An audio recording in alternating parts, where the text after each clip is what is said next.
السلام علیکم ورحمۃ اللہ وبرکاتہ۔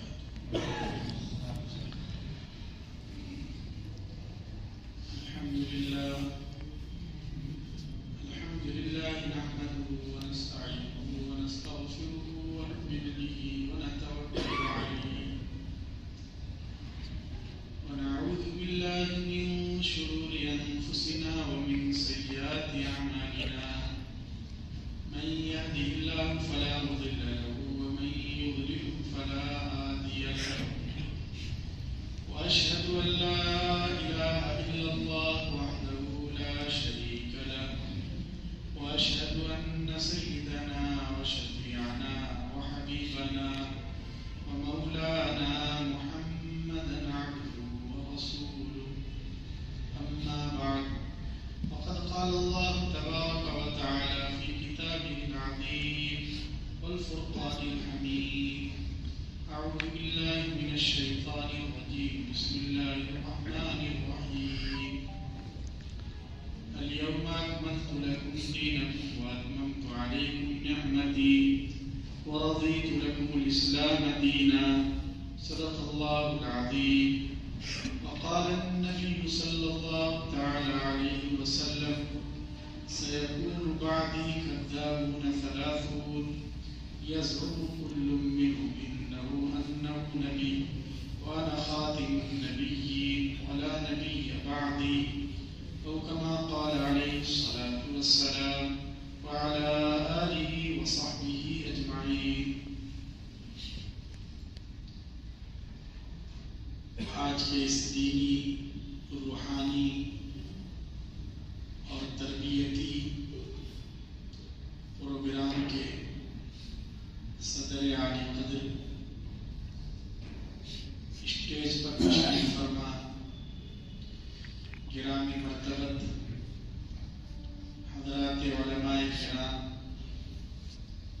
دانشوران ملت، معزز سامعین، بزرگوں، دوستوں، دینی بھائیوں، عزیز بچوں اور پردہ نشین مائیں اور بہنیں،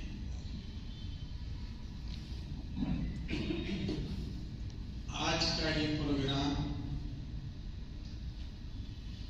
خاص نسبت پر منعقد کیا گیا ہے تاکہ رسول اکرم صلی اللہ علیہ وسلم کی رسالت اور ختم نبوت کے تعلق سے کچھ باتیں ہمارے کانوں میں پڑ جائیں، جس سے ہماری اصلاح ہوگی، ہماری دنیا بھی بن جائے اور آخرت بھی بن جائے۔ کوئی بھی بات جو اس طرح کی مجلس میں کہی جاتی ہے، اس کا یہ مقصد نہیں ہوتا کہ آپ کو وہ بات پہلے سے معلوم نہیں، یا یہ کہ جو یہ باتیں بتا رہا ہے وہ سامنے والوں کے مقابلے میں زیادہ جانکار ہے۔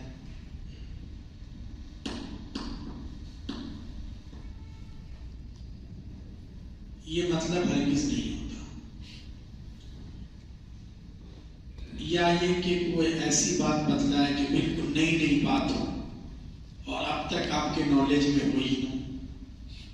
اس طرح کے پروگراموں کا یہ مقصد نہیں ہوتا ہے، بلکہ اس کا مقصد وہ ہے جو قرآن کریم میں اللہ تبارک و تعالیٰ نے ذکر کیا ہے: وَذَكِّرْ فَإِنَّ الذِّكْرَىٰ تَنفَعُ الْمُؤْمِنِينَ، کہ آپ لوگوں کو بتلائیے، سمجھائیے، مذاکرہ کیجیے، یاد دلائیے، اس لیے کہ بار بار بتلانے سے، سمجھانے سے ایمان والوں کو نفع ہوتا ہے۔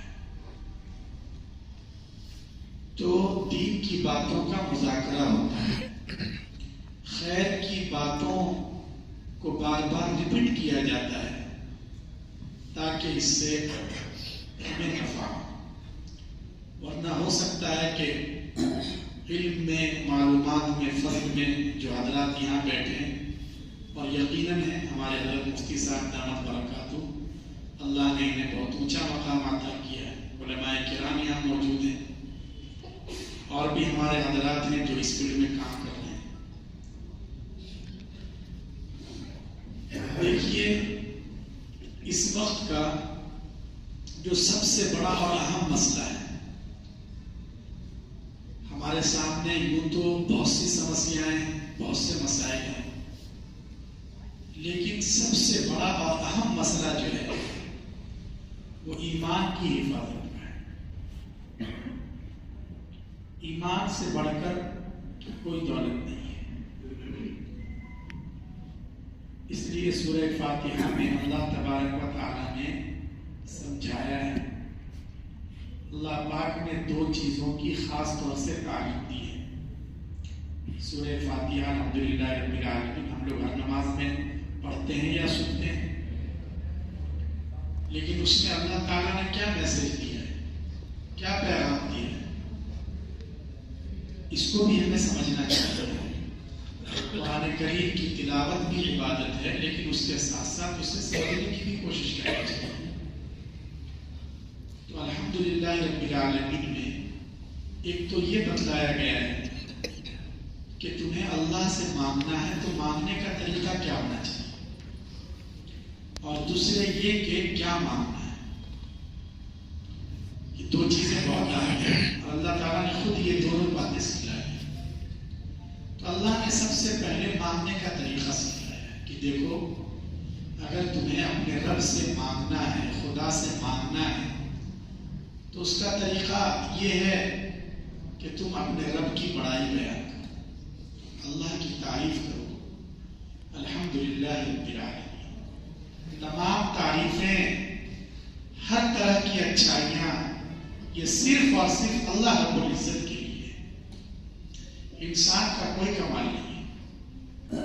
کوئی اگر اسٹیٹ لیول پر ٹاپ کر جاتا ہے، یہ اس کا اپنا ٹیلنٹ اور اپنی صلاحیت نہیں ہے، اللہ نے اسے یہ صلاحیت عطا کی ہے. اگر آپ کو آسمان کی بلندی نظر آ رہی ہے، اونچے اونچے پہاڑ نظر آ رہے ہیں، اچھی اچھی بلڈنگیں نظر آ رہی ہیں جس میں بہت طریقے سے ماربل کی گھسائی کر کے اسے لگایا گیا ہے، تو یہ اس معمار کی اور یہ اس چیز کی تعریف نہیں، یہ در حقیقت اللہ کی تعریف ہے. الحمدللہ. کہیں بھی کسی کی بھی انسان تعریف کرے تو وہ حقیقت میں اللہ رب العزت کی تعریف. اللہ نے اسے بنایا ہے، اللہ نے اس کے اندر یہ خوبی پیدا کی. انسان کے بس میں کیا ہے؟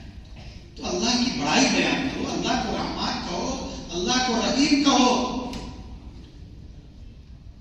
اور یہ اپنے دل میں بٹھا لو کہ اللہ کی ذات اتنی عظمت والی ہے کہ کل قیامت کے دن جب کسی کی بادشاہت نام کے لیے بھی نہیں ہوگی، اس وقت انصاف کی کرسی پر صرف اور صرف اللہ رب العزت کی ذات ہوگی. یہ سمجھو اور یہ کہو، اور پھر خدا کے سامنے یہ کہو کہ خدایا، ہم تو صرف تیرے بندے ہیں، میری پیشانی تیرے علاوہ کسی درخت کے آگے، کسی طاقت کے آگے، کسی دیش کے آگے، کسی سورج کے آگے میری پیشانی نہیں جھکے. یہ کہہ دو، اللہ خوش ہو جائے گا، راضی ہو جائے گا. پھر اللہ سے جو مانگنا ہے مانگو. تو یہ ایک تو یہ ہے کہ اللہ سے مانگنے کا طریقہ کیا ہے. لیکن دوسرا سوال کہ اللہ سے ہمیں کیا مانگنا چاہیے، اس کا جواب اللہ نے خود دیا. اللہ نے یہ نہیں کہا کہ لوگوں تم ہم سے جاب مانگو، بینک بیلنس مانگو، بنگلہ مانگو، اچھی گاڑیاں مانگو. حالانکہ یہ سب چیزیں بھی انسان کی ضروریات میں داخل ہیں، اور انسان کو ان چیزوں کی ضرورت ہے، اس کے بغیر زندگی نہیں گزرتی. لیکن اللہ نے ان چیزوں کے مانگنے کا حکم نہیں دیا. کیوں؟ اس لیے کہ یہ وہ چیزیں ہیں جو اللہ ان لوگوں کو بھی دیتے ہیں جو اللہ کو ہی نہیں مانتے، جو اللہ کے باغی، جو اللہ کے ریٹ کو چیلنج کرتے ہیں، جو اللہ کے دشمن ہیں. اللہ نے انہیں کیسے کیسے سورسز دے رکھے ہیں، اللہ نے انہیں کیسی کیسی منسٹری دے رکھی ہے، وہ کیسی کیسی کمپنیوں کے آنر ہیں، وہ ملٹی ملینر ہیں، ان کے پاس سب کچھ ہے، اللہ نے انہیں دے رکھا اس لیے کہ ان چیزوں کی اللہ کے یہاں کوئی اہمیت نہیں ہے۔ اللہ نے فرمایا کہ میرے بندے اگر مجھ سے مانگنا ہے تو تم مجھ سے اس انمول چیز کو مانگو جو میں ہر ایک کو نہیں عطا کرتا۔ اہدنا الصراط المستقیم، تم مجھ سے ہدایت مانگو، تم مجھ سے ایمان مانگو، تم مجھ سے شریعت پر استقامت مانگو، اس لیے کہ یہ چیز اللہ سب کو نہیں دیتا۔ اللہ بڑا بے نیاز ہے، اللہ نبی کی بیوی کو بھی معلوم کر دیتا ہے، اللہ نبی کے بیٹے کو بھی معلوم کر دیتا ہے۔ رسول اکرم صلی اللہ علیہ وسلم تڑپتے رہے کہ آپ کے چچا جو ہمیشہ آپ کی سپورٹ میں رہے وہ کسی طرح کلمہ پڑھ لیں تاکہ آگے کے مراحل آسان ہو جائیں۔ اللہ نے فرمایا انک لا تہدی من احببت ولکن اللہ یہدی من یشاء۔ میرے پیارے پیغمبر، آپ جسے چاہیں اسے ہدایت مل جائے یہ کوئی ضروری نہیں ہے۔ ہدایت کی اتھارٹی اور ہدایت کا پاور صرف اور صرف اللہ رب العزت کے پاس ہے۔ اللہ جسے چاہے گا اس کی کوئی ہدایت نہیں۔ اللہ نے ہمیں وہ ہدایت اپنے فضل سے دے رکھی ہے، اس لیے یاد رکھیے اللہ کے خزانے میں ایمان سے بڑھ کر کوئی ایسی نعمت نہیں ہے، اس لیے اللہ نے ہمیں ایمان کے مانگنے کا حکم دیا ہے۔ اس وقت کا سب سے بڑا مسئلہ یہ ہے کہ اس وقت لوگوں کو صرف بے دین بنانے کی کوششیں نہیں ہو رہی ہیں کہ کیسے لوگ نماز پڑھ رہے ہیں نماز پڑھنا چھوڑ دیں، لوگ فلمیں دیکھیں، لوگ رات میں اپنا پورا وقت موبائل پر برباد کر دیں، اپنی جوانی اور اپنی صحت کو خراب کر لیں۔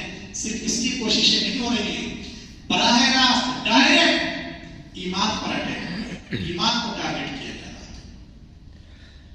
اور یاد رکھیے اگر ہمارے پاس ایمان ہی نہیں رہا تو پھر ہماری زندگی بیکار ہے۔ کیا مسلمانوں کے پاس ایسا نہیں کہ مسلمان مالیاتی اعتبار سے بہت مضبوط ہیں یا ہے کہ سیاسی اعتبار سے بہت اچھی پوزیشن، کچھ نہیں ہے۔